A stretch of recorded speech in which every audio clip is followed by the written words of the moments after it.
Yun, pagpalang Salamagi kuya, kasama niya. Pagpalang umaga po muli sa inyong lahat. Maulan na araw. So, umuulan na naman. Dito tayo sa Umingan, Pangasinan. Tinitingnan natin tong 7,830 no kuya? 7,830 square meter at pangalan po ng ating seller.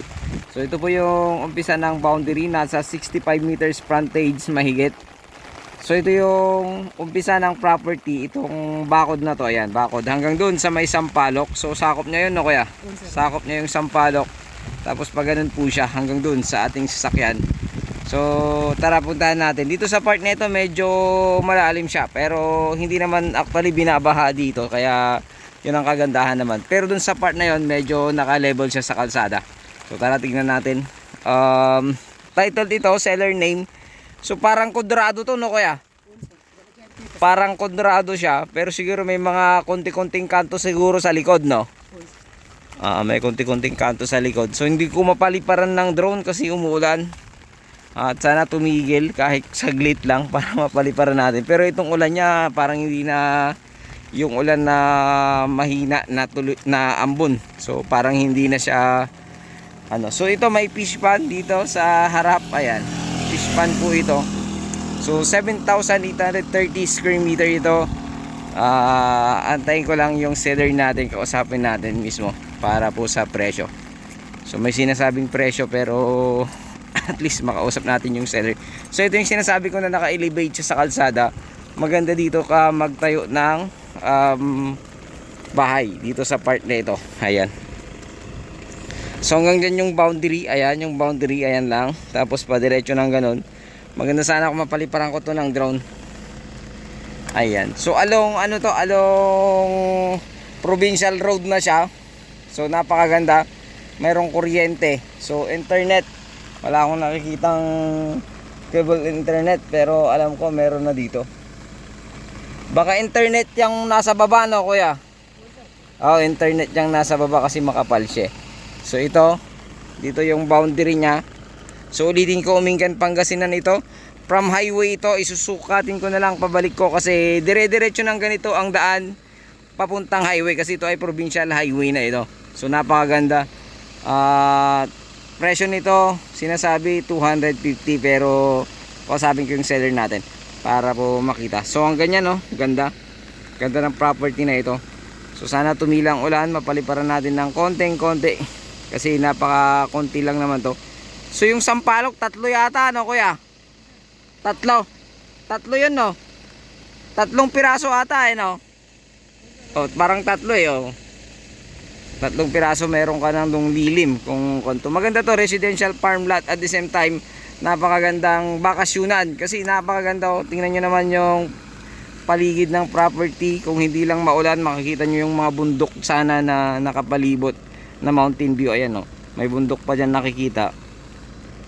Ayan, malapit sa bundok. Kaya lang, syempre dito sa part na ito, yung mga bundok dyan, maulan ngayon. So, ewan ko kung anong bagyo yung meron tayo ngayon.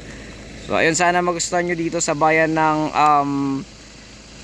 Umingan, Pangasinan. So, susukatin natin mula sa National Highway. Ayan, mula dito sa property. Ayan yung, ano nya, ayan, yung boundary. So, nasa gitna tayo. So, ito yung fish pan. So, wala namang tilapia. So ayan yung mas malalim itong part na ito. So ito yung along provincial road. So may internet, mayroong kuryente. Papakita ko po sa inyo para po alam nyo yung labasan. At the same time alam nyo po yung way papalabas ng area, tsaka yung papasok. Kasi hindi ko na i-video kanina kasi hindi ko alam kung saan banda yung property na ating titingnan. So dito pala. So ayun, stay lang po kayo, huwag nyo skip ang ads mga sir, mga madam, para lang po makatulong sa akin. And please like and share and subscribe sa aking munting channel, Mucha and Joel Vlogs, para po matulungan nyo po ako sa aking maliit na revenue. Actually 1,000 views ay 69 pesos lang pala yun. Pero malaking tulong yun yung may ipon mga sir, mga madam. So yung mga vlogs ko ay bihira lang naman umabot sa mga 1,000 views. So naiipon-ipon lang. So at least 2 to 3 months sahod 5,000 ganoon. Pero syempre pag lahat po kayo ay mag-share na nanonood, ngayari yung 300 views, nag-share po lahat yon, magiging 600 na. So pag 600 views nag-share lahat, nag-share ulit yung 300, so dadami. So ito yung daan po ha, huwag mo kayong mag-alala at hindi ko po puputulin hanggang doon sa dulo para po makita ninyo. 7,830 square meter. At ilalagay ko po dito yung title para po makita ninyo tamang details. Wala pong mali sa details sa title. So 7,830.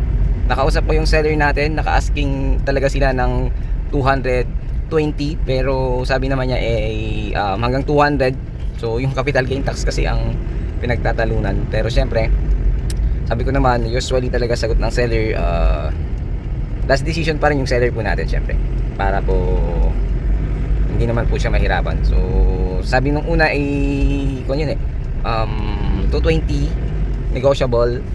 Pero tinanong ko yung pinaka last price 200, sagot naman niya ang agent fee. Buhay naman yung nakapangalan kaya wala tayong magiging problema.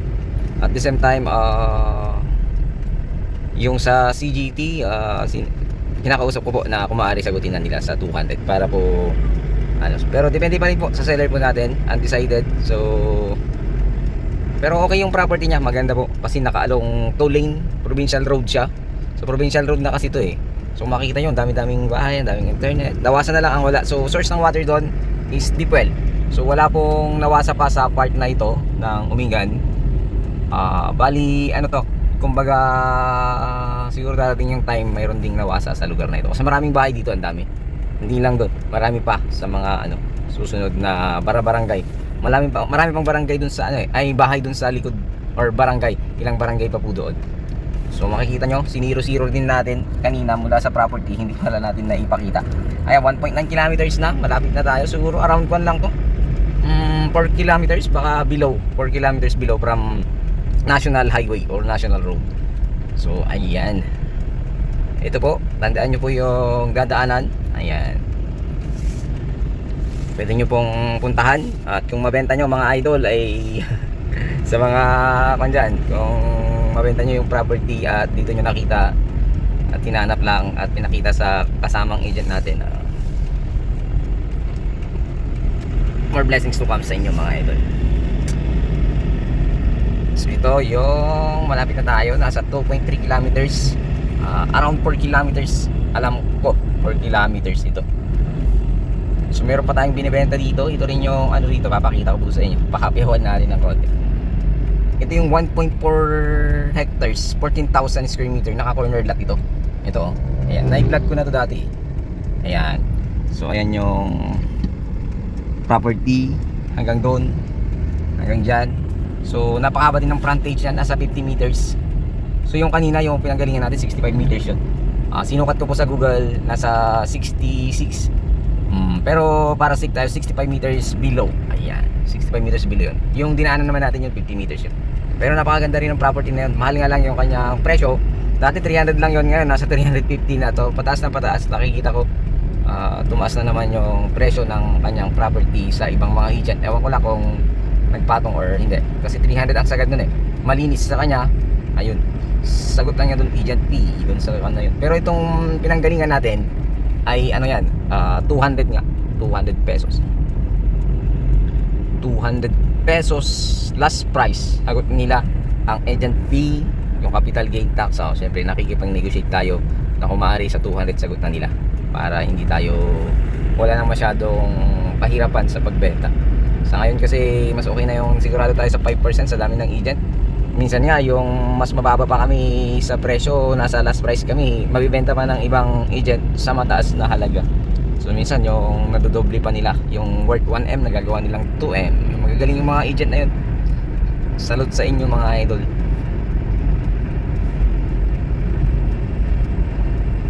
So ayan, naka 4 kilometers, around 5 kilometers din pala. Kasi 4 kilometers na.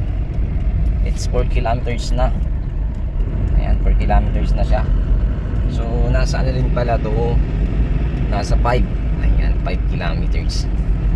5 kilometers from National Highway. 7,830 square meter po yun. 7,830 square meter.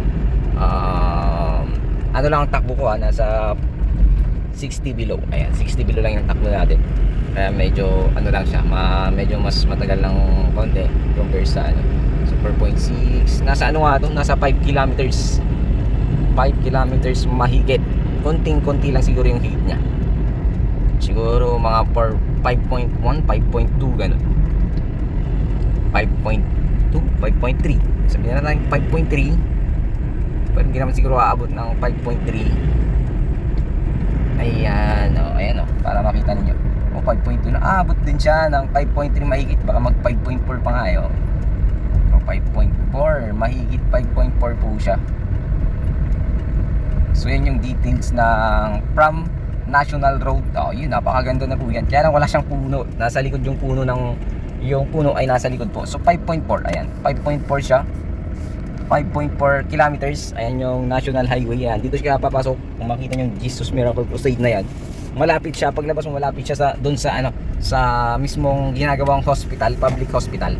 So napakalapit. So parang 5.4 lang siya from National Road. So ayun, muli, ito ang yung lingkod, Agent Joel. Sana magustuhan niyo po yung property na yon. Ulitin ko, 7,830 square meter, 200 yung last price ng seller natin. At yung capital gain tax pag-usapan na lang ninyo mga sir, mga madam. And then at the same time, napakalapit lang naman po sa National Highway. Nasa 5.4 kilometers lang. Muli, ito ang yung lingkod, Agent Joel. Don't forget to like and share and subscribe. Pakihit na rin po ang notification bell upang maging updated po kayo sa susunod kong mga video. God bless you all.